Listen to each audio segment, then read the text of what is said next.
시편은 전체를 150편 전체를 우리가 따로 떼어서 읽지 않고 전체를 이렇게 연결해서 배열된 순서대로 우리가 읽을 때 굉장히 그 배열된 의도를 우리가 알 수 있고 그 메시지를 정확하게 우리가 캐치할 수가 있습니다. 그래서 1편과 왜 2편이 연결되어 있고 2편 다음에 왜 3편이 연결되어 있는지 이런 식으로 우리가 좀 전체를 이어서 연결해서 읽을 필요가 있는데 시편 1편은 시편 전체를 여는 서론이 되는 거죠. 그러니까 마스터 키가 되는 거죠. 1편과 2편이 서론이라면 3편은 이제 그 어떤 프롤로그 전체적인 어떤 그런 그 뭐라 그러죠? 오페라나 어떤 그 교향곡 같은 거 할 때도 처음에 이제 서곡이 있는 것처럼 서곡으로 전체적인 어떤 그 그림을 딱 보여주고 전체적인 어떤 모티브를 보여준 다음에 그 다음에 이제 3편부터 실제적인 어떤 그런 탄원이라든가 찬양이라든가 감사라든가 이런 것들이 실생활의 어떤 그런 이야기들 시로 나타납니다. 시편 1편 시작은 말씀이죠. 토라. 그러니까 하나님 나라의 시작. 하나님의 그러니까 창세기 1장이 하나님이 말씀으로 세상을 지으신 것처럼 토라로 시작을 하고 있다는 거죠. 그래서 2편은 왕이신 하나님과 그 왕이 메시아, 하나님의 아들을 통해서 하나님의 왕권을 이양하는 이야기. 그래서 하나님의 나라라고 한다면 우리도 국가의 3요소 그러면 주권과 국민과 또 영토. 그래서 이 세 가지를 우리가 어떤 국가의 3요소라고 한다면 하나님이 이 새롭게 시작되는 하나님의 나라를 이제 시작할 때 하나님의 토라이신 말씀 그리고 왕권 그걸 통해서 하나님이 어떻게 하나님의 나라를 이끌어 가시는지 어떻게 하나님이 기름 부으신 사람을 통해서 하나님의 나라를 만들어 가시는지를 보게 되는데 시편이 시작된 지 얼마 되지 않아서 쿠데타가 일어납니다. 쿠데타가 일어나는데 그래서 이 하나님의 주권을 기본으로 하는 신정국가 다윗 킹덤 오브 데이빗이라고 할 때 이 신정국가였는데 하나님의 주권을 토대로 하는 이 토라를 중심으로 하나님의 왕권이 이렇게 이어져야 되는데 이제 이게 이제 시작을 하자마자 시편 3편에서 다윗이 그의 아들 압살롬을 피할 때 지은 시. 그래서 왜 이 3편이 이렇게 2편에서는 완벽한 아버지와 아들, 그러니까 왕이 다른 왕에게 기름을 붓는 그 이제 대관식이 일어나는데 왜 3편에서는 그게 이렇게 순식간에 깨어지는 이야기가 이렇게 나오고 있는가?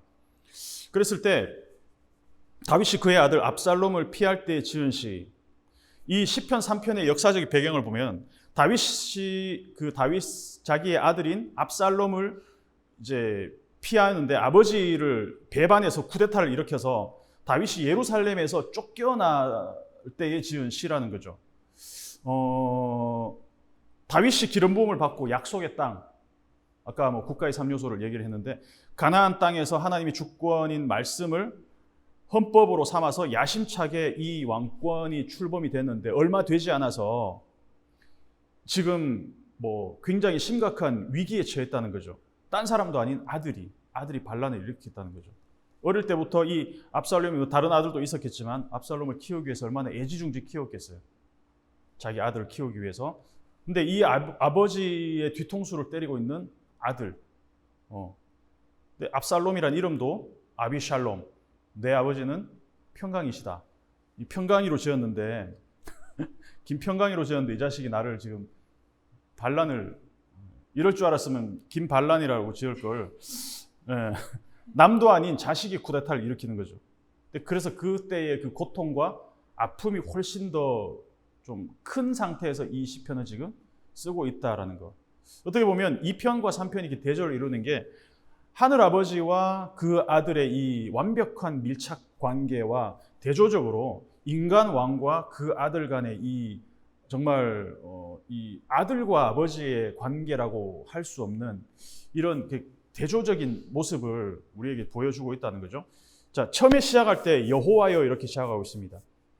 이런 답답한 현실에도 불구하고 여호와를 부름으로 시작한다는 거죠. 그래서 하나님을 찾는 것부터 벌써 3편에서 희망의 빗줄기가 조금은 이제 보인다는 거죠. 여호와여. 근데 현실은 내 대적들, 나의 대적들이 나를 둘러싸고 있는 상황. 많은 대적들이 일어나서 나를 치려고 하는 이 상황.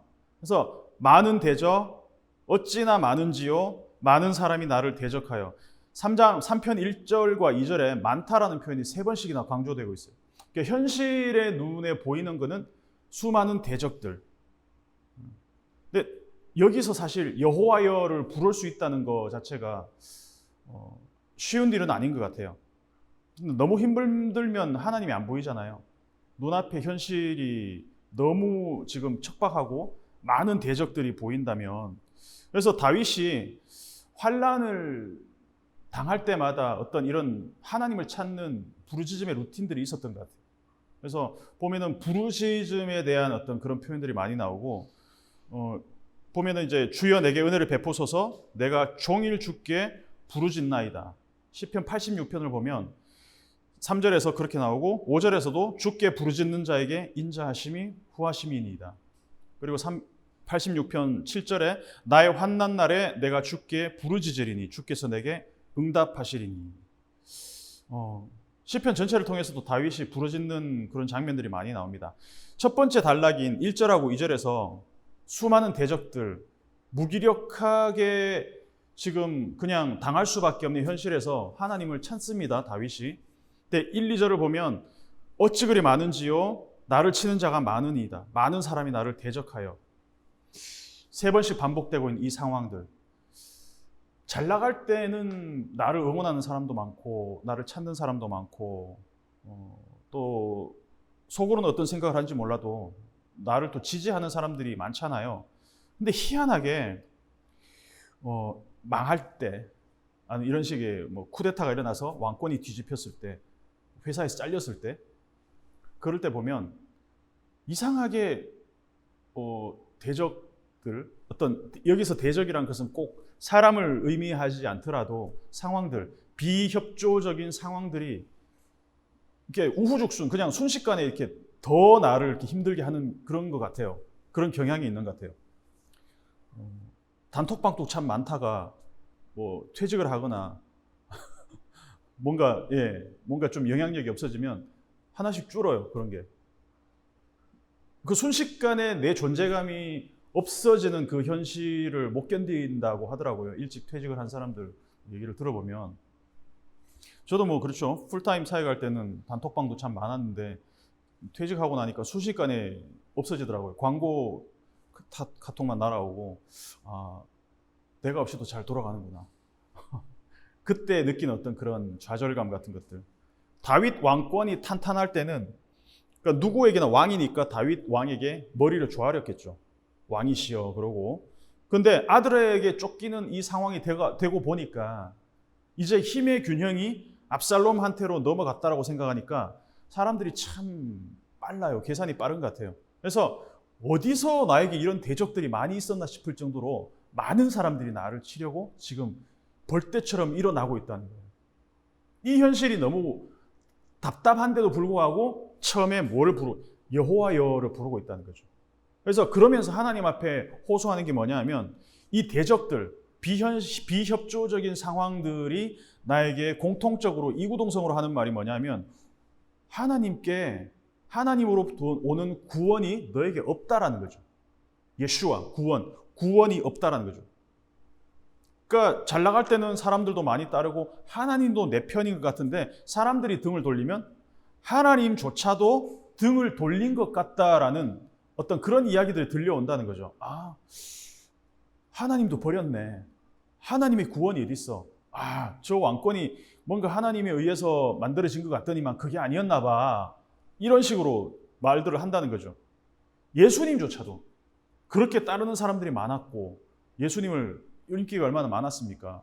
그런데 십자가에 달릴 때는 너무너무 초라하고 외롭고 모든 육체적으로도 발가벗겨졌지만 그 삶의 주위에 있었던 모든 어떤 그런 환경들이 다 우두둑 그냥 우수수 그냥 떨어져 나가는 완전히 존재 자체가 발가벗겨진 상태가 되었다는 거죠. 십자가 위에서. 그러니까 예수님도 그렇게 기도를 하셨잖아요. 부르짖으셨잖아요. 마태복음, 마가복음에 엘리 엘리 라마 사박다니. 하나님이 어찌하여 나의 하나님 어찌하여 나를 버리셨나이까. 예수님조차도 그런 마음을 느끼셨으면 뭐 사람들이야 뭐 말할 것도 없겠죠. 아버지 하나님이 자기 자신을 버리지 않았다라는 걸 예수님이 몰랐을까요라는 거죠. 내가 이 죽음의 고통을 넘어서서 아버지와 단절되고 사흘 후에 다시 살아나서 생명의 부활로 예수님이 다 아셨잖아요. 근데 그럼에도 불구하고 그 순간만큼은 가장 인간적인 감정을 예수님이 쏟아내신 거라는 거죠. 예수님이 이 정도라면 사람은 말할 것도 없겠죠. 하나님의 구원이 없다고 모두가 인정하는 현실. 근데 그 현실 가운데서도 다윗이 지금 여호와를 찾고 있다는 것입니다. 그리고 2절이 끝나고 셀라는 숨을 한번 돌이킨다는 거예요. 숨을 한번 쉬고 나서 다시 부르짖습니다. 또 여호와여. 1절에 불렀던 그 여호와를 다시 찾고 있다는 3절에서 여호와여. 자, 3절을 같이 한번 읽어볼까요? 여호와여 시작. 여호와여 주는 나의 방패시요 나의 영광이시요 나의 머리를 드시는 자이시니이다. 자, 여호와 당신은 나의 방패시요. 그러니까 원 의미는 나를 둘러싼 방패 이런 의미입니다. 나의 영광이시요 내 머리를 들어 올리시는 분입니다. 자, 1, 2절의 분위기와는 조금 다른 것 같아요. 1, 2절은 현실의 어떤 답답한 상황들을 하나님께 부르짖었다면 2절에는 고백이 나옵니다. 첫 번째는 방패, 마겐이라는 단어인데 마겐 바아디, 나를 둘러싼 방패 이런 뜻입니다. 원래는 원어 의미는 내 주위를 둘러싼 방패. 자, 지금 나를 둘러싸고 있는 현실은 뭐냐면 수많은 대적들이에요. 쿠데타를 일으킨 압살롬과 그 압살롬을 따르는 수많은 사람들, 대적들이 나를 둘러싸고 있는 현실인데도 눈에 보이는 현실이 그 대적들임에도 불구하고 지금 나를 둘러싸고 있는 것은 하나님의 방패. 그러니까 하나님이라는 방패라는 것을 다윗이 지금 목격을 한다는 거예요. 이거는 눈에 비주얼로 그냥 현상으로 보이는 건 아니잖아요. 이것은 하나님을 볼 수 있는 눈이 열려야 이 현실의 방패, 하나님의 방패가 보인다는 거죠. 슈퍼 히어로 중에 방패 하나밖에 없는 히어로 있잖아요. 캡틴 아메리카. 300. 레오니다스와 스파르타 300. 그 방패는 어떻게 보면 내가 그 방패로 막는 방향만 나를 막아주잖아요. 방패 하나에 의지해서 슈퍼히어로. 근데 그 군사들의 스파르타 군사들의 그 방패와 다르게 하나님은 나의 모든 그러니까 내가 생각하지도 못한 방향들 아래 위 동서남북 사방을 막아주시는 방패라는 거예요. 나를 둘러싼 방패라는 의미가 그런 거죠. 근데 그 확신이 있다는 거죠. 그래서 나를 둘러싼 방패가 누구냐? 바로 여호와 하나님이시다라는 그 고백을 지금 다윗이 이거는 어떤 그냥 수사적인 추상적인 어떤 그런 하나님께 잘 보이기 위한 기도가 아니라는 거예요. 이거는 실제로 내가 경험해 보지 않으면 이런 고백을 할 수 없다는 거죠. 그래서 여호와는 나의 방패시다. 두 번째는 여호와는 나의 영광이시다.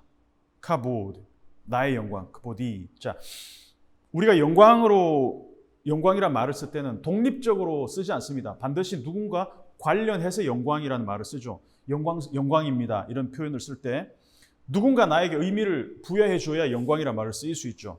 그래서 하나님은 나의 영광이란 말은 하나님이 나의 존귀함을 인정하시고 나를 높이시는 분이라는 의미잖아요. 그래서 영광이란 것은 주체와 객체가 따로 있는 것이 아니라 서로가 서로에게 영광이 되는 것. 자, 어떤 유명한 가수가 팬을 만났어요. 그럼 그 팬으로서는 영광입니다라는 표현을 쓸 거 아니에요. 그러면 또 가수는 정상적인 사고를 가진 가수라면은 저를 찾아주셔서 제가 영광입니다. 그러니까 서로가 서로에게 영광이 된다라는 것. 마찬가지로 하나님은 우리의 영광이시지만 우리가 하나님의 영광이 될 수가 있다는 거죠. 그러니까 우리를 통해서 하나님이 드러날 때 우리는 하나님의 영광이 된다는 거죠. 반대로 하나님이 우리를 높이실 때는 하나님이 우리의 영광이 된. 내가 하나님을 높이는 삶을 살 때 하나님도 나를 높이신다. 하나님이 나에게 영광이 되실 때 하나님도 나를 영광스럽게 생각하신다는 거죠. 근데 하나님을 우리가 업신여기면 하나님도 우리를 업신여길 수밖에 없다는 거죠. 이게 이제 상대적인 거라는 거죠. 세 번째는 나의 머리를 드시는 자라는 표현입니다. 이게 좀 독특한 표현인데 범죄자들은 보통 이렇게 사이코패스나 뭐 이런 사람들 아니라면, 정상적인 어떤 생각을 갖고 있는 사람이라면 죄를 지으면 고개를 잘 못 들어요. 빳빳이 이렇게 들고 있잖아요. 아니, 빳빳이 들고 있을 수가 없어요. 손에 수갑이 채이고 호송될 때 보통 어떻게 고개를 푹 숙이고 갑니다. 근데 누가복음 21장 28절을 보면 마지막 때 있을 환란에 대해서 예수님이 뭐라고 말씀하시냐면, 이런 일이 되기를 시작하거든 일어나 머리를 들라, 이렇게 얘기합니다. 너희 속량이 가까웠느니라, 이렇게 말씀하십니다. 그러니까 예수 그리스도의 속량의 은혜가 임할 때 우리는 비록 죄인이지만, 고개를 숙일 수밖에 없는 죄인이지만 은혜로 의롭다 하심을 얻기 때문에 그때 비로소 우리는 머리를 들 수 있다는 거죠. 그래서 나의 머리를 들어주시는 분이 바로 나를 구원하시는 분이다라는 것이죠. 저는 이 말씀을 묵상하면서 떠오른 이미지가 하나 있는데, 부모가 아이를 이렇게, 엄마가 아이를 머리를 감길 때 어떻게 감깁니까? 보통 머리를 막 이렇게 물속에 푹 집어넣지 않잖아요. 한 손으로 머리를 이렇게 받치고 머리를 이렇게 감겨주잖아요. 눈에 뭐 이렇게 비누가 들어갈까봐, 샴푸가 들어갈까봐 이렇게 조심조심 머리를 이렇게 들고 있잖아요. 이 아이의 생명은 전적으로 엄마나 그 아빠가, 머리를 감기고 있는 그 아빠가, 아빠의 그 손에 달려 있잖아요. 한번 미끄덩하면 그냥 머리 이렇게 깨지는 거죠. 그러니까 주님이 우리를 안고, 우리의 머리를 안고 있는 모습을 한번 좀 떠올려 봤어요. 내 머리를 이렇게 안고 있는 모습. 그래서 이 세 가지 메타포, 나를 둘러싼 방패, 그리고 나의 영광, 나의 머리를 들어올리심, 이것이 또 4절의 부르짖음과 연결이 된다는 거죠. 4절 한번 읽어볼게요. 시작. 내가 나의 목소리로 여호와께 부르짖으니 그의 성산에서 응답하시는도다. 셀라. 자, 나가 많이 나와요. 3편에. 앞에서는 나의 대적, 나를 치는 자, 2절에서 나를 대적하여, 주로 이제 나와 관련된 것들은 나를 대적하는 어떤 적들, 비협조적인 그 상황들. 근데 그 다음부터 나는 전부 하나님과 관계됩니다. 나를 둘러싼 방패, 나의 영광, 나의 목소리로 부르짖고 나의 머리를 드시고 나를 붙드시고 나를 구원하소서. 나를 둘러싼 대적들밖에 눈에 보이지 않는다면 나를 둘러싼 하나님은 절대로 보이지가 않습니다. 하나님이 보이기 시작하면 반대로 나를 둘러싼 대적들이 보이지가 않아요. 이 두 개의 비전은 절대로 동시에 존재하진 않습니다. 하나는 하존, 이 본질을 보는 눈이고, 하나는 라, 그냥 보는 거예요. 현상을 보는 거예요. 우리가 이렇게 돋보기를 쓰고 노안이 와서 돋보기를 쓰면 가까운 건 보이지만 멀리 있으면 잘 안 보여요. 그죠? 근데 멀리 있는 거를 보는 안경을 딱 쓰고 있으면 멀리는 보이는데 가까이 보려면 또 이렇게 해야 돼. 이게 두 가지가 동시에 되지가 않는 거예요. 아직 그럴 나이 아닌데 아는 척하고 막 우리만 알 텐데. 그러니까 이게 뭐냐면, 본질이 눈에 보이면 눈에 보이는 현상이 희미해지고, 현실이 너무 또렷하게 보이면 이 본질이 눈이 열리지 않는다는 거예요. 이거는 뭐 진리입니다. 돋보기를 쓰면 멀리 있는 게 안 보이고 그냥 안경 쓰면 가까이 있는 게 안 보이는 게 이건 진리인 것처럼, 본질이 눈에 보이면 현상이 이게 좀 희미해져 버려요, 그냥. 그러니까 내 시각의 범위 안에 하나님이 뚜렷하게 보이기 시작할 때는 지금까지 나를 둘러싼 수많은 대적들이 희미해지는 것이 경험되어진다는 거죠. 저는 우리가 그 경험을 했으면 좋겠어요. 그래서 부르짖음, 주여 내가 부르짖습니다. 뭐가 부르짖나? 내 목소리가 부르짖는다는 거죠.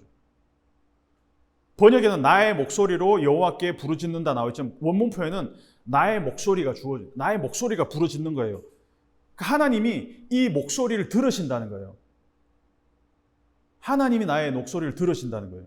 내 소리에 민감하시는 분이라는 거죠. 놀이터에서 놀고 있는 아이들이 많아도 내 아이 목소리만 뚜렷하게 들리는 것처럼 하나님은 자기 자녀의 목소리를 들으신다는 거죠. 소리에 민감하신 분입니다. 왜냐하면 하나님의 말씀이기 때문에. 이스라엘이 범죄를 저지르고 징계를 당할 때도 사이클이 있었어요. 부르짖어요. 우리가 죄를 지었습니다. 못 살겠습니다. 부르짖으면 하나님이 듣고 사사를 보내셔서 구원을 하십니다. 이 루틴이 있어요. 애굽에서 노예 생활할 때도 고된 노동으로 말미암아 부르짖는 소리가 하나님께 상달된지라 출애굽기 2장 23절에 이렇게 나와 있습니다. 범죄할 때마다 아니면 노예 생활을 할 때마다 부르짖을 때마다 하나님이 새로운 구원자들을 보내주셨다는 거죠. 근데 부르짖을 때 하나님은 부르짖기만 하면 들으신다. 그러면 우리가 소리 질 때만 하나님이 들으실까? 3편에서 시인은 하나님이 자녀의 부르짖음을 외면하지 않는다는 것을 알기 때문에 부르짖을 수 있다는 거죠. 그래서 하나님은 어떨 때는 부르짖을 때도 들으시지만 어떨 때는 나의 작은 경미한 신음에도 부르짖을 힘조차 없을 때도 나의 부르짖음에는 하나님은 항상 귀를 기울이신다는 것을 좀 기억했으면 좋겠습니다. 부르짖을 때 하나님은 응답하신다. 부르짖으면 응답하신다. 이 가운데 간격이 없어요. 그래서 4절을 보면 여호와께 부르짖으니 그의 성산에서 응답하시는도다. 성산, 이 성산이 어디 나왔냐? 2편에서도 나왔잖아요. 거룩한 산, 성산 시온이 나왔잖아요. 2편 6절을 보면 내가 나의 왕을 내 거룩한 산 시온에 세웠다 하시리로다. 그 산이 뭐냐? 하나님이 다윗 왕에게 기름을 부은 곳이라는 거죠. 시온산에 하나님 기름을 부으신 곳, 나를 왕으로 세우셨던 그곳에서 다시 나에게 응답하시는 하나님. 내 아들이 비록 쿠데타를 일으켜서 왕권을 전복하려 하고 있지만 하나님이 세우셨던 그곳에서 그 성산에서 응답하신다는 것. 4절에서 응답하시는도다라고 할 때 아나라는 말이 쓰였는데 이거는 주시한다는 뜻도 있고 이제 부르짖는다는 뜻도 있습니다. 그래서 응답하시도다를 조금 더 로우하게 번역을 하면 내가 부르짖으니 그의 성산에서 하나님도 부르짖는도다. 이 부르짖음이 마찰되는 거죠. 마치 산에서 소리치면은 메아리가 들려오는 것처럼 하나님의 나의 부르짖음에 하나님도 부르짖음으로 응답을 하고 있었다는 거죠. 그리고 다시 한번 숨을 크게 들이쉬고 셀라. 숨을 한번 쉬는 겁니다. 자, 그 다음에 5절에서 6절까지 보면 이 확신의 증거가 나온다는 거죠. 5절을 한번 같이 한번 읽어보겠습니다. 5절 시작. 내가 누워 자고 깨었으니 여호와께서 나를 붙드심이로다. 아멘. 이 5절을 보면 하나님의 응답을 받은 다음에 나타난 놀라운 변화가 있다는 거예요. 하나님이 응답을 하시는데 이 응답이 어떻게 오냐라는 거예요. 현실은 압살롬, 내 아들이 나를 쿠데타를 일으켜서 내 왕권을 전복시키려고 하고 주위에 그 많은 사람들이 대적들로 일어난 상황이잖아요. 하나님의 응답, 우리가 일반적으로 생각할 때 하나님 응답하셨어 그러면 압살롬을 어떻게 제지시키고 이 대적들이 다시 잘못했습니다 왕이시여 우리가 눈이 멀었습니다 이러면서 다시 예루살렘에 돌아오고 내 왕권이 즉각 회복되고 하나님이 이 모든 잘못된 것들을 메스드업 됐던 것들을 제자리로 돌리시는 게 우리의 응답이라고 생각하잖아요 일반적으로. 그런데 하나님이 주시는 응답이 뭐냐? 잘 자는 거예요. 잘 자는 거. 내가 누워 자고 깨었어. 그 말은 뭐냐면 잠 못 자는 밤을 이게 보내고 있었다는 얘기 아닐까요? 그동안. 아들이 지금 나를 대적하고 나를 죽이라고 지금 눈이 벌겋게 달려들고 있어. 잠 오겠냐라는 거예요. 잠 못 잡니다.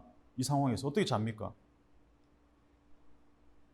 제가 유학 시절에 부끄러운 얘기긴 하지만 한 2년 동안 그랬어요. 미국에 살면서 제 아내가 잘 알지만 오디션이나 콩쿠르이 있으면 다음 날에 전날 잠을 못 자는 거예요. 잘해야 된다는 그 강박이 있어서 그런지 몰라도 그래서 정말 연주나 어떤 오디션이 있을 때만 연주는 괜찮았어요. 연주는 그 결과에 대해서 뭔가 내가 어떻게 하는 게 아니니까 오디션과 콩쿠르만 있으면 잠을 못 자니까 결과가 다 안 좋았죠. 딱 2년간 그랬어요. 이유를 알 수가 없어. 지금은 잠을 자지 말라 그래도 피곤해서 잠을 잘 수밖에 없어. 다음 날에 연주가 있든 말든. 그래서 누워 자고 요 사이에 간격이 없이 그냥 누워서 잘 수 있다는 것. 이게 얼마나 복인가를 저는 알고 있다는 거예요. 깨달았다는 거죠. 누워서 뒤척이다가 간신히 자고가 아니라 누워 자고. 이게 하나님의 가장 큰 응답이라는 거예요. 눕긴 누웠는데 잠까지 이어지지 않는 사람이 얼마나 많습니까? 지금도. 근데 오죽하면 하나님이 사랑하시는 자에게 잠을 주신다고 하시겠습니까? 전쟁통에서 못 잡니다. 자식이 반란을 일으킨 상황에서 어떻게 잡니까? 그런데도 그 상황에서 숙면을 취했다. 일어났다. 내가 누워 자고 깨었으니. 그래서 1, 2절과 사뭇 다른 양상이 지금 벌어지고 있다는 거죠. 1, 2절에서는 나를 둘러싼 많은 대적들이 있었는데, 자, 6절을 가면 천만인이 나를 애워싸 진친다 하여도 나는 두려워하지 아니하리이다. 이게 마인드 컨트롤일까 한번 생각해 봤습니다. 그냥 그렇다라고 믿은 걸까, 다윗이? 천만인이 나를 애워싸 진친다 해도 나는 두려워하지 아니하리일까? 그 자기 최면일까? 나는 괜찮아, 난 괜찮아, 막 그냥 스스로에게 최면을 그는 걸까? 그게 아니라는 거예요. 죽음의 상황이 눈앞에 있는데 잠을 잘 수 있다는 것 자체가 벌써 하나님의 구원이 나에게 더 확실한 실제로 오고 있다는 걸 다윗이 확신했다는 거예요. 예루살렘 교회의 리더였던 야고보가 순교당하고 베드로가 잡혔습니다. 근데 그 얘기 다 아시잖아요. 베드로가 잡혔는데, 감옥에 잡혔는데 다음날 되면 베드로도 이제 순교하는 게 기정사실인데도 불구하고 간밤에 어떤 일이 일어났습니까? 베드로가 푹 잤어요. 너무 깊이 잠들어서 뭐 천사가 막 이렇게 막 문을 열고 오는 것도 뭐 정신이 혼미할 정도로 잤어요. 살면서 가장 복된 게 뭐냐? 돈 많이 버는 것도 뭐 복된 거일 수도 있겠고, 인기 많은 거, 뭐 좋은 차 타는 거, 큰 평수 아파트 사는 것도 뭐 좋은 거일 수 있겠죠. 복일 수 있겠죠. 근데 잘 먹고 잘 자고 잘 싸는 거, 저는 이게 제일 큰 복인 것 같아요. 그렇지 않습니까? 그래서 하나님의 은혜는, 가장 큰 하나님의 은혜는 일상의 샬롬으로 온다는 거예요. 일상의 샬롬. 큰 상황에 막 내가 막 로또가 되고 막 갑자기 아파트 값이 2배로 오르고 뭐 시험에 붙고 이런 것도 있을, 드라마틱한 응답도 있을 수 있겠지만 일반적으로는 하나님이 우리 일상을 평강 가운데로 인도하시는 게 가장 큰 복이라는 거예요. 하나님이 그렇게 많이 우리에게 응답을 하시더라는 거죠. 그래서 살면서 답답한 현실 가운데서 정말 미칠 것 같은 상황에서 기도할 때 하나님이 응답하시는데 상황이 나아지는 것이 없다 할지라도 잠이 잘 와. 갑자기. 뭘 한 게 없는데도. 수면제를 안 먹었는데도 잠이 잘 와. 그러면 하나님이 나를 돌아보시는구나 이 생각하시면 틀림없다는 거죠. 불안한 현실에서도 잠을 잘 수 있는 것이 하나님이 허락하셔야 이게 가능하다는 거죠. 제가 경험해 봤으니까 그건 맞습니다. 확실히. 그래서 이제 여호와여 일어나소서, 이제는 조금 더 공격적으로 이야기를 하고 있습니다. 기도를 하고 있습니다. 7절 한번 읽어볼까요? 여호와여 일어나소서, 나의 하나님이여 나를 구원하소서. 주께서 나의 모든 원수의 뺨을 치시며 악인의 이를 꺾으셨나이다. 아멘. 자, 여호와여 일어나소서. 앞에는 누가 일어났어요? 1절에서는 대적이 일어나 나를 치려하는 자가 많으니이다. 이제 이 다윗의 기도는 하나님이 일어나시기를 간구하고 있다는 거죠. 쿰, 일어나십시오. 쿠마. 하나님께서 일어나는 그 순간에 그 전에 일어났던 대적들이 다 엎드려 쓰러질 것이다. 하나님이 보이면 눈앞에 나를 둘러싼 대적들이 보이지 않는 것이다. 하나님이 일어나시면 대적들이 쓰러질 것이다.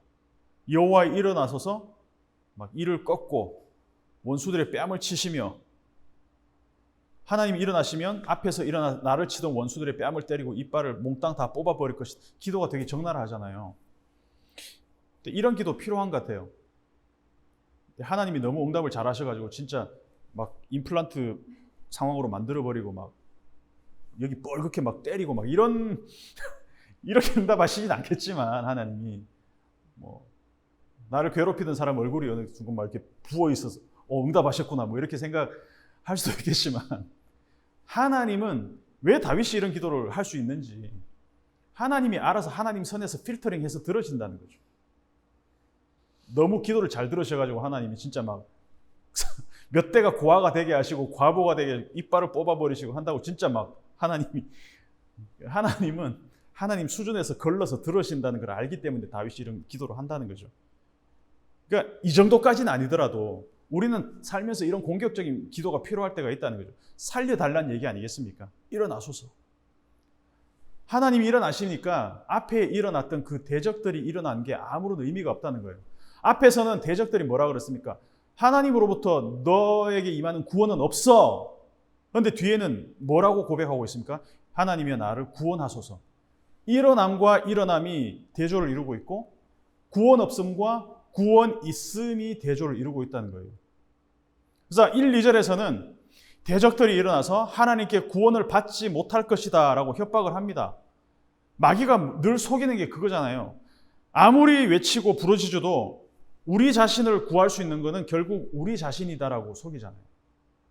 하나님이 아니라 네가 너를 구원해야 돼. 네가 하나님이 돼서 너가 너의 구원자가 되라고 계속 마귀가 속이는 게 그거잖아요. 믿을 거는 그래도 나밖에 없지.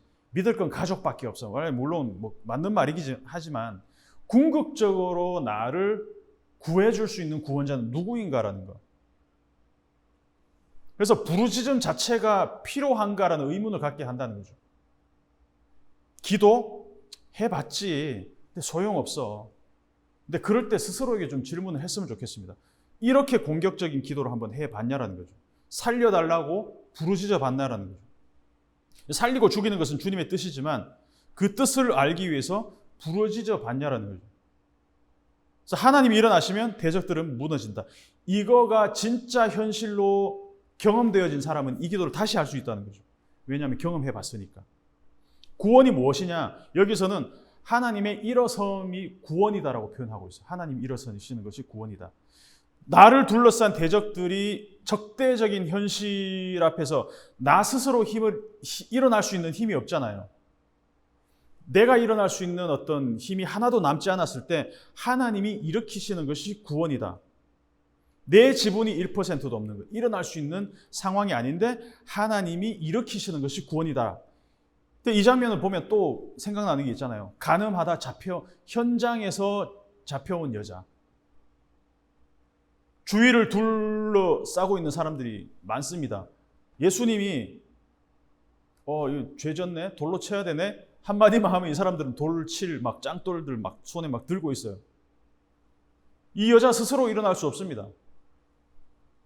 근데 예수님이 땅바닥에 뭔가를 쓰시고 나서 일어나셔서 예수님이 일어나세요. 일어나시면서 너희 중에 죄 없는 자가 먼저 돌로 치라. 그래서 예수님의 일어나심은 자기 힘으로 아무것도 할 수 없는 그 간음하다 현장에 잡힌 여자한테는 구원이 됐다는 거죠. 그러고 나서 예수님이 일어나사라는 표현이 2번 나옵니다. 그때 요한복음 8장 읽어보시면 2번 딱 쓰입니다. 앞에서 대적들이 일어났을 때 구원 없음의 현실이 시인의 기도한 다음에 여호와의 일어나심을 구할 때 구원 있음의 현실로 바뀌어 있더라는 거죠. 왜 우리의 현실과 신앙이 동떨어졌을까? 우리는 한번 생각해 볼 필요가 있습니다. 하나님을 살아있는 하나님으로 만나본 적이 없이 그냥 교리로 개념으로만 만나고 있다라면 실제로 내가 구원이 필요하고 하나님이 일어나심이 필요할 때 하나님한테 아무것도 기대할 수가 없어요. 왜? 그 하나님을 누려본 적이 없기 때문에. 교리로 그냥 머릿속으로만 만난 하나님으로 머물러 있다면 절대로 하나님이 현실에서 구원의 현실로 다가올 수가 없다는 거예요.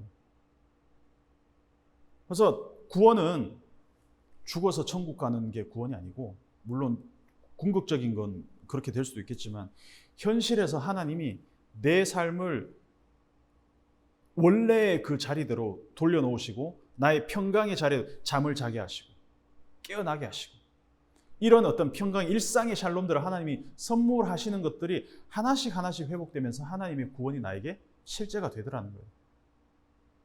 반드시 저걸 이렇게 박살을 내는 것만이 구원이 아니라 그것도 구원이 될 수가 있겠지만, 그래서 실제로 극도의 스트레스의 상황에서도 나에게 숙면을 취하게 할 수 있는 것이 하나님의 구원이다라는 고백. 날마다 매 순간마다 하나님의 실제가 되어서 그 하나님이 나에게 구원으로 다가오신다는. 그래서 불안정한 현실이 안정적인 현실로 바뀌는 일은 없어요. 죽어도 죽을 때까지. 불안정한 현실은 끝까지 불안정한 현실입니다. 근데 그 가운데서도 하나님이 나에게 그 상황과 상관없이 선물하시는 그 구원의 샬롬의, 이 샬롬의 어떤 일상들, 그것들이 나에게 구원이라는 것이죠. 그래서 결론을 말씀드리겠습니다. 우리를 둘러싼 상황, 이 상황이 조금 더 나아지면 우리가 조금 더 나은 삶을 살 수 있을까? 그렇게 질문해 본다면 절대로 그런 삶을 살 수가 없을 거라고 생각합니다. 그래서 확실한 거는 우리가 경험해 봤잖아요. 40년, 50년 살아오면서 경험했잖아요. 상황이 장밋빛으로 모든 것이 나에게 협조적인 상황은 한 번이라도 있었습니까? 그런 상황이? 저는 없었어요. 한 번도 그런 상황은 없었습니다. 그리고 우리가 앞으로 남아있는 생애에도 그럴 날은 절대로 없습니다. 대적들이 둘러싼 이 상황은 다윗이나 우리나 크게 다를 게 없습니다. 대적들, 원수들, 빌런들, 어떤 비협조적인 모든 어떤 그런 상황들, 그런 이 환경들, 어쩌면 나 자신이 그런 하나님을 대적하는 원수, 나 자신이 하나님의 빌런일 수도 있다라는 생각을 해본 적이 있냐라는 거죠. 내가 하나님과 하나님의 구원이 나에게 실제가 되는 것을 방해하는 그 요소 중에 환경이 아닌 나 자신이 그 가장 큰 요인이 될 수도 있다는 생각을 좀 해봤으면 좋겠다는 거죠. 왜? 하나님을 찾기 이전에 너무 다른 것들을 우리는 많이 모색하고 있다는 거예요. 그래서 나를 돌아보고 내가 하나님의 대적은 아닌지, 그리고 나서 주위를 둘러보자는 거죠. 하나님의 구원이 실제가 되게 해주십시오. 주님이 진짜 내 방패가 되게 해주십시오.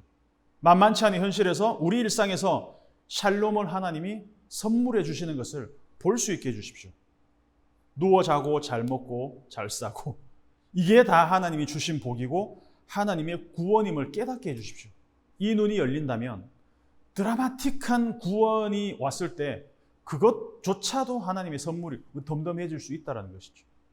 구원은 여호와께 있사오니 주의 복을 주의 백성에게 내리소서, 이렇게 결론을 나고 있습니다. 그래서 저는 이 고백을 우리도 같이 좀 했으면 좋겠습니다. 시편 3편이 우리의 시편이 될 수도 있다는 것. 그래서 주님이 개념이 아닌 현실이 되게 해주시고 우리가 하나님을 여호와여, 하나님이여, 아버지라고 부를 수 있는 현실이 그것이 복된 것이 될 수 있도록 상황을 나은 상황으로 만들지 않는다 할지라도 우리가 하나님을 부를 수 있는 것이, 우리가 자녀가 된 것이 복된 일이 될 수 있도록 그 복이 우리에게 있기를 바랍니다.